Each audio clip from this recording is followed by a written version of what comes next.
Welcome to the Oslo Symposium-podcast. I'm here with Ambassador Alon Roth. Welcome. Thank you very much. Thank you for inviting me. You've served in Norway quite a while now. You've been stationed several places around the world before you came here. Cameroon, Jordan, Brussels, Great Britain. How are diplomatic efforts different in Norway from those places? In many of those places, I worked mainly on multilateral issues, cooperation between countries, cooperation between Israel and few other countries, association agreements, etc., etc. Here I have almost the first time the opportunity to work in Western Europe, but with the whole state, with, everything from politics and economics and the society, etc. So it's a kind of a different experience, very, very interesting experience indeed. You're both the ambassador for the State of Israel, but you also look after the interest of Jews in Norway. That's typically the role of an ambassador, an embassy, to look after their interests. How important is that as a part of your mission? That's a very interesting question. Yes, I'm Israeli. I'm Jewish on the same time. By the way, we had here ambassadors in the past, not just ambassadors, we had here diplomats who were not Jews. And still, I think that the connection with the Jewish community is always something that is very much cherished and done by the ambassadors. In a very interesting way, us Jews, especially those who came from families that originated in Europe, have a feeling that, just a generation ago, my father, for example, was a part of such a community in another country, in Hungary. But he was part of such a community, and when I'm dealing with this community, I feel as if I'm dealing with my own family, in a way, far away, different. But still, it's my family, so there is a very important connection, and there are some challenges that unfortunately unite us in parallel to the good stuff. How would you describe the situation for the Jews in Norway? They're not many in number. I don't think there are many in number. I think the number is somewhere between 1,200 to 1,500, depends how you count them. There are Israelis who live here. Some of them are married to Norwegians, but live here, still feel Jews, still feel Israelis. So the connections are quite good. We meet, we go to the synagogue every now and then. Some of the holidays we find ourselves together. It's not just me, it's the other staff of the embassy who is doing the same task. So I would say that the connection is very good. Compared to other countries, how do the Jews in Norway fare? Their security, the way they're treated, etc. Well, that's a question that I guess the Jewish community should answer. But if I can humbly answer from the sideline, I think that in the end, Norway is a very secured country to the Jews, especially when you see what is happening around, not just in other countries in Europe, when you see what's happening in the world in general.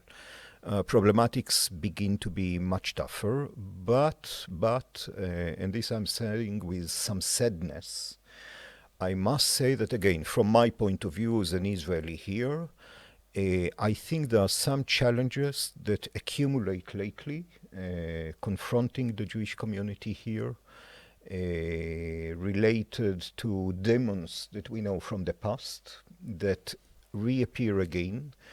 And I think that it is not yet, and I hope it will never be, on the same level that we see in other countries in the world. But I'm afraid that some things that we hoped are going to be sidelined come back again. We had a recent show of anti-Semitism on Norwegian television, radio, a show on P13, NRK, state broadcaster. Mm-hmm. In my perspective, it's the most overt anti-Semitic incident on any kind of broadcast of significance in Norway. How did you regard that, and how How do you respond to it? I was shocked. I was shocked. First of all, anti-Semitism is anti-Semitism is anti-Semitism. It is not allowed. It shouldn't happen anywhere, on any platform. But sometimes we see it, and we saw it even in the 2.5 years that I'm here. Unfortunately, I saw and I heard about incidents of anti-Semitism, whether graffiti on the streets or people who said to crowds things they shouldn't have said, etc. But there is a very, very, not even thin, very wide line between this and when it happens on the radio or the television, especially if it's the state radio or television or affiliated somehow to the state.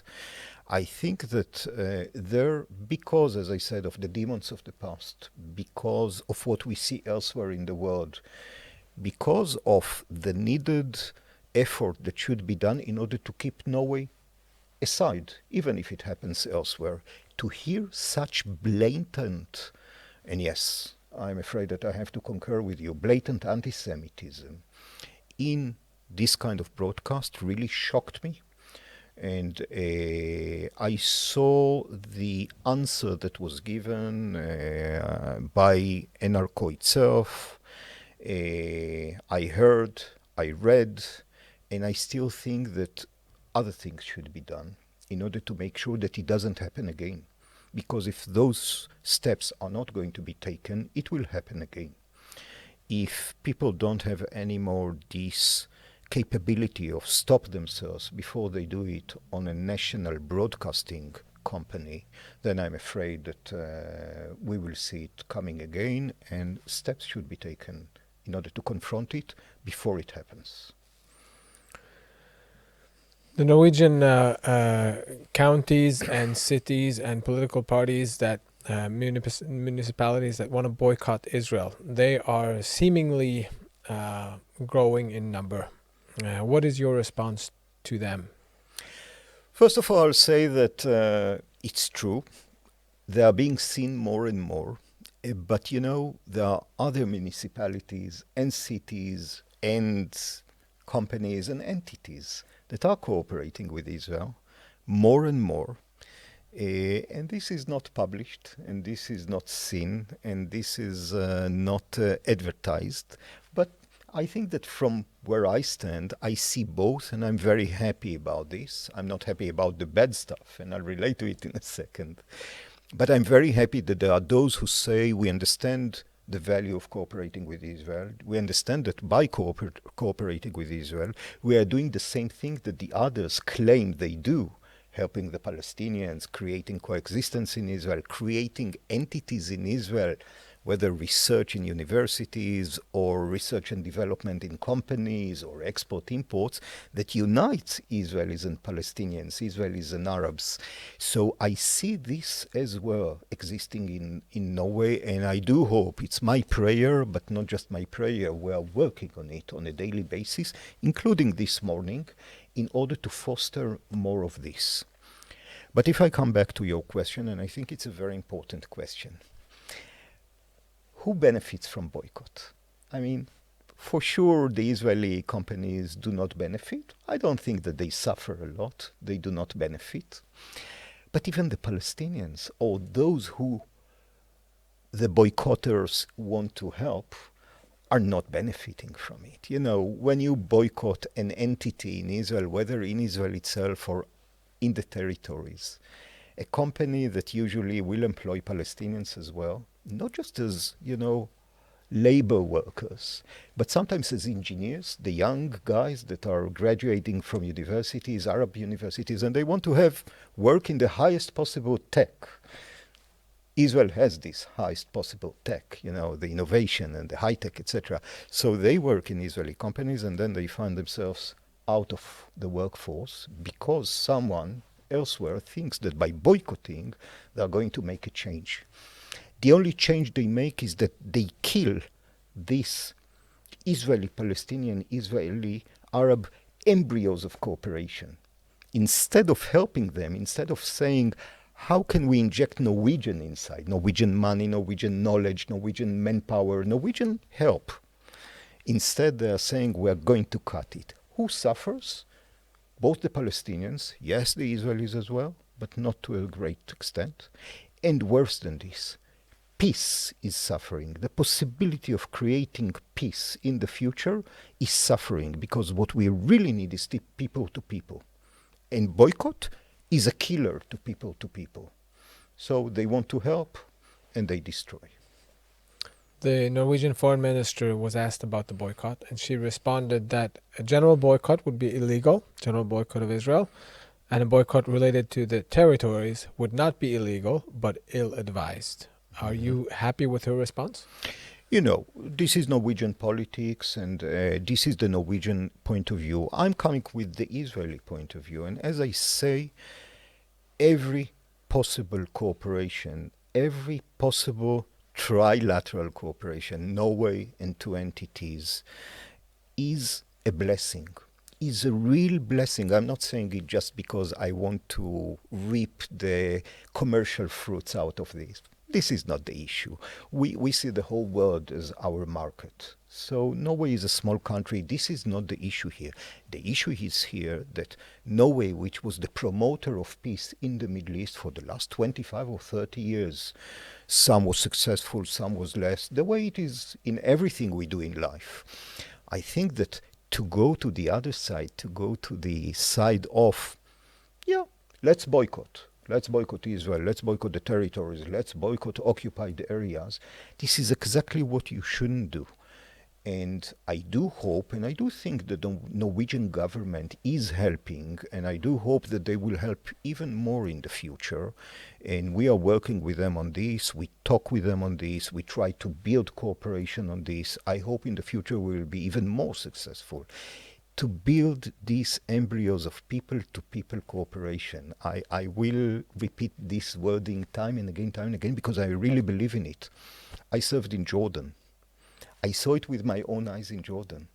I saw real cooperation, sometimes of very simple people, farmers in both sides, Palestinians, Jordanians, Israelis, working together, sometimes with a third party coming from somewhere in the world, sometimes alone, to create better agriculture, to create drip irrigation technology, to help stop the desert and instead having more palm trees in order to send you whatever produce we do.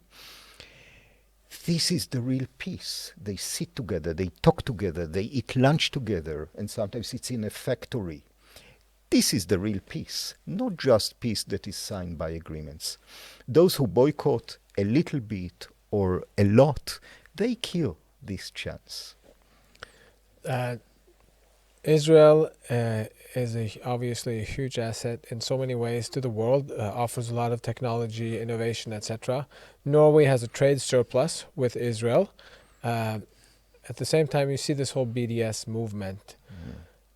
Does it really have an impact on trade, or is it more a public relations strategy from those who dislike Israel? I don't see any influence on trade of the BDS movement. I see it as trying to sideline Israel.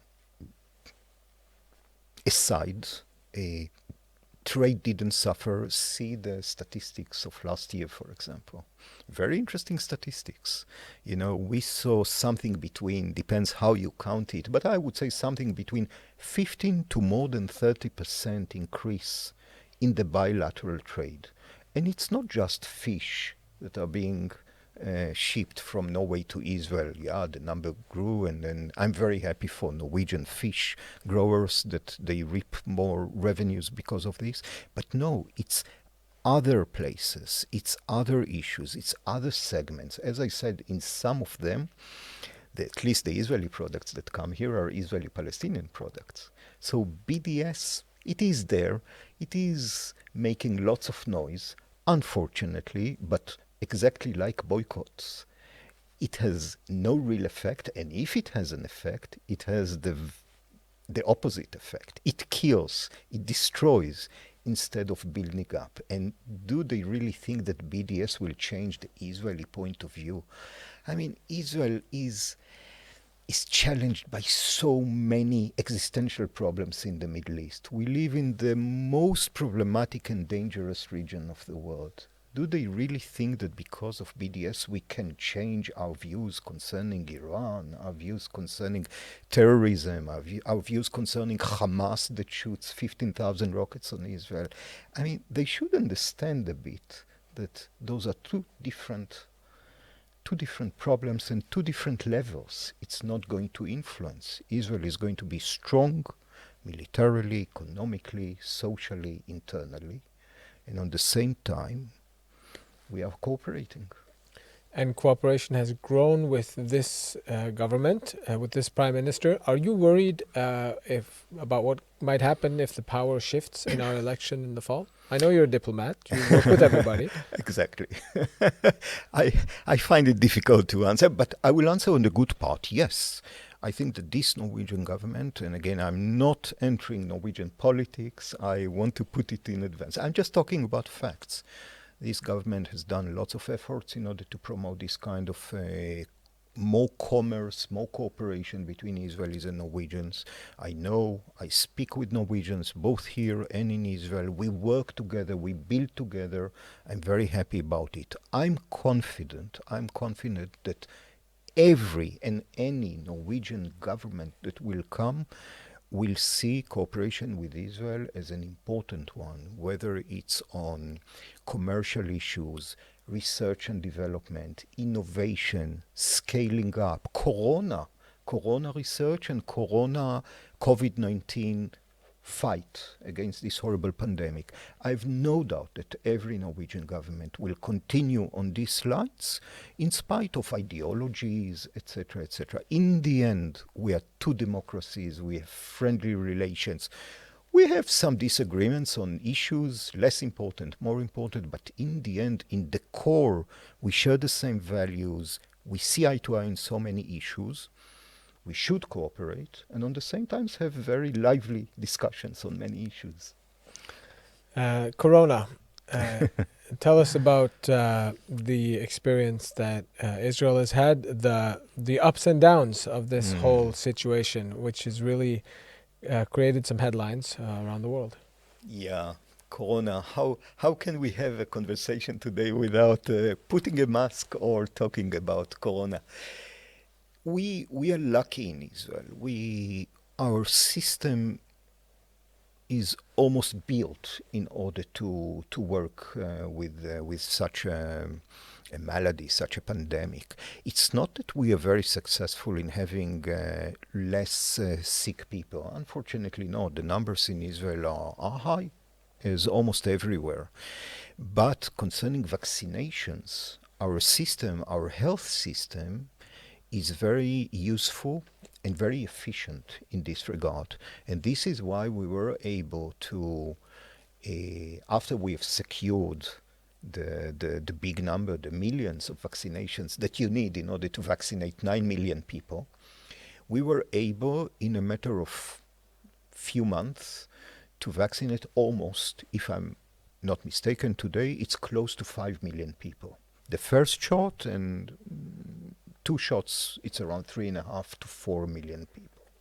Because of the very interesting system that we have of companies, you would call them insurance companies, but those are health insurance companies that have hospitals, doctors, etc. When I'm sick, when I need a doctor, I would go to this company not just to get the money, but to get the whole treatment. So they are very much connected to the population, and we were successful in this. We have recently seen some powerful images of Jews, Israelis, celebrating openly in Dubai. And in where travel is open, diplomatic relations are being established. What is going on in the Middle East? Now you came to an issue that I'm smiling and happy. I don't know, we have a camera here. I'm smiling and happy to talk about the creation, the build-up of something new. Really creation. I don't want to use the biblical word of creation here or meaning of creation, but in a kind of, it's, yes, human creation of peace, of cooperation, of building something new, of real knowledge of each other. And we see it in front of our eyes. Already 4 countries. I do hope and pray a lot that we will have the same thing in the future with many more countries in the Middle East, to show that this area that is full of misery, full of terrorism, full of killings, millions of people that were butchered, mainly by their kings in some of the countries there, threats, annihilation threats, existential threats against Israel, against others that some countries have there, and still there are few countries who say we are going to overcome. It's not that we are not going to have tough discussions on tough issues. We're going to have them, we're going to have disagreements as well, but we're going to do it around the table in a peaceful way. We're going to discuss, we're going to have cooperation. And look, we already have so many delegations that went back and forth. We have agreements that were signed. We have already export and import that jumped up by millions in just a matter of 3 or 4 months, because people were eager to cooperate, to know each other. Dozens of thousands of Israelis, in spite of the corona, went to Dubai and went to other countries, and of course Morocco, in order to see, to talk, to meet, to shake hands, to enjoy, to eat hummus together. This is beautiful. This is for me exactly, you have asked me about BDS and about boycotting. BDS and boycotting is trying to influence by negative power. Making peace the way it's done now is not shoving aside the problematics, but it's saying we will put positive power inside, and now let's go into business. And I think that this is beautiful. As I said, and again, I want to be humble. It's not biblical creation, but it's human creation, the peace that we see now. There is a backdrop to the pictures that we see, the negotiations that are made, and the agreements, and that is the threat of Iran and the coalition of states that view Iran as a threat. Tell us your perspective on Iran and their allies in the Middle East now. Yeah, again, as I said, beyond this axis of peace, axis of building, axis of let's do something positive, there is the negative axis that we see. Iran is a very important part of it. Unfortunately, you hear every now and then the Iranian threats against Israel. We will annihilate Israel. We will destroy Israel. Israel has so and so, such a number of years until we will delete it from earth and from maps, etc., etc. You saw the attack that Iran was attacking one of our ships in the Gulf waters. Iran is unfortunately a powerful negative that is aiming not just against Israel, as we all know, and it's a power that is trying to influence to initiate very extreme ideology and policies on countries that have nothing to do with this. You know, Israel is very far away from Iran. I cannot understand why is this hostility, unless I can understand that this is a very extreme regime that really wants the annihilation of the state of Israel. It's not going to happen. Israel is very strong. And I think that it's not just that Israel is very strong. I think that the power of this positive axis that always existed, but now it comes publicly out. Now real cooperation will happen, not just against Iran. We built this axis of cooperation for positive, to really have positive outcomes. But if it can deter Iran, or even if God will, and one day we will have Iran joining this kind of positive axis, we will be the happiest people on earth. But for the time being, Iran, with its nuclear aspirations, with its terrorism, with its regional threats it throws everywhere, not just against Israel, is a very, very negative power. This has been the outcome of a Trump presidency, partially. He's played a big part. As you said, these are underlying relationships that have grown over time. But He has been a target of a lot of anger. The president has. How is he viewed in Israel? How does Israel view the former president? Well, Israel is a democracy, so everyone thinks for himself. And by the way, when you have two Jews, you have at least four points of view, and sometimes the same. I contradict myself sometimes in the evening after I said something in the morning. So there are lots of point of views. I will just say that the previous administration was an administration that brought with us some very interesting outcomes to the Middle East. But I've no doubt that with this administration, we will have very good and fruitful cooperation and discussions. And for Israel, America is very important. Israel-American relations are beyond only 4 years or 8 years.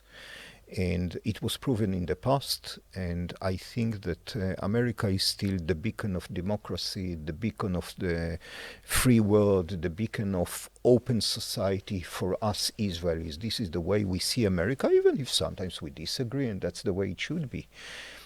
We agree a lot, we disagree on few items, and I have no doubt that whomever is going to steer the American policies in the futures will find a way to include Israel inside and vice versa. So Israel is in the end regard America as the real positive power in the world, beyond others, but the strongest. I see the Israeli economy is strong. Israel is thriving. There is a light at the end of the tunnel with regards to Corona. What is your sense of the state of mind in Israel right now? Well, like in most of the world, going up and down. When there is closure, it will go down. When things are open, it will go up. Yes, it's true. The Israel economy, which is based, as I said, on the world as its target, as its market, is, if we compare it to what could have happened in this situation, is quite okay. It's quite good. I see the Norwegian economy, it is thriving as well. I'm happy for you as well. I think the mood in Israel, as it always was, we have a very old saying that in our system you have to plow with one hand and to walk with a rifle in the other hand. This is Israel, this was Israel, and I think it even boils down to the private person, to the individual. We have to invest a lot in military. We live in a very, very problematic region. There are many good countries there, but many problematic countries as well. So in one hand, we always have to keep the rifle in the hand and to be assured that we are not going to go back to what happened 80 years ago, and I know it from my own family. On the other hand, we hold the plow. Today the plow is a computer. Today the plow is high-tech, innovation, scaling up, whatever you want. And we walk with both, and I think that in the future we will walk with both. And this is why, by the way, even though Israel is situated in this sometimes horrible region, sometimes nice region, you will find Israel on the top 10 or 15 of the happiest nations in the world. And when you ask yourself, how is it possible? It is possible if you have this philosophy of one hand in this and one hand in that. Final question, Mr. Ambassador. You will hopefully be with us again at the Oslo Symposium. You were there last time and you're expected to be back. What do Christian friends of Israel mean to the country? I know there is a history between Christians and Jews, and it's not easily forgotten. But at the same time, it's better now. What does that friendship mean today? A lot, and I'm not saying it out of just diplomatic politeness. Israelis are not polite, so even though I'm an ambassador, I have to be polite sometimes. I'll be very frank. A lot, and as I say, sometimes when I used to go before COVID and to speak with big congregations that are mainly sometimes Christians, sometimes different. I used to say that it's not just that I'm speaking to friends. I'm speaking sometimes to the family. I'm speaking to people who might believe differently, might have different way of life, might, live far away from this small place called Israel, somewhere there in the Mediterranean, in the Middle East. But in the end, I feel a very, very strong connection of values, connection of points of views. There is a reason why democracy and human rights and minorities and religious minorities, etc., are being kept in your country and in my country. It's not just like that. It comes from somewhere. There is a reason why when I talk to people, even when they contradict me or put very difficult questions on the table, in the end we find very basic similar roots there. As I said, values, mainly values. Maybe some of them come from the Bible, but maybe some of them were just evolving in the last 2,000 years that, as you say, sometimes were very difficult, but sometimes were flourishing centuries of cooperation, like the one we see now, we have the opportunity to live in. So the friendship that I feel from these congregations, from the people, from the individuals, is so important for us. For me as an ambassador, it's not just politics, it's not just people who come and speak in the name of Israel, or write a letter to the editor, or write to Enoch, or do something. It's the feeling that I have that, yes, far away, in different language, in very cold weather, unlike Israel, I have a family. This is a wonderful feeling. We'll end on that note. Thank you so much, Mr. Ambassador. Thank you very much for inviting me.